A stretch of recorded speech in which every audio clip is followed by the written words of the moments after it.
ครับวันนี้มาถึงแล้ววันผมก็ถึงแล้วนะครับอ่านดูซิว่าชื่ออะไรต้องอ่านว่าน้ำโพไร่ห้องนะครับเดี๋ยวเราจะเดินไปนะครับเมื่อกี้ผมผมก็เลยมาส่งของแมวเดินมาเลยนะครับ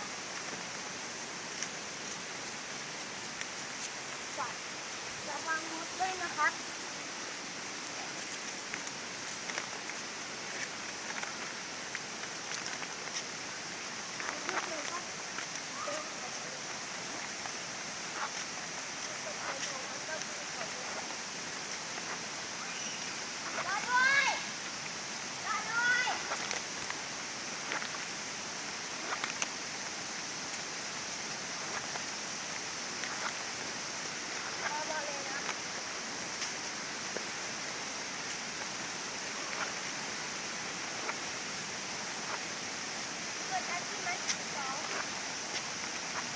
ที่มันขีดสองเนี่ย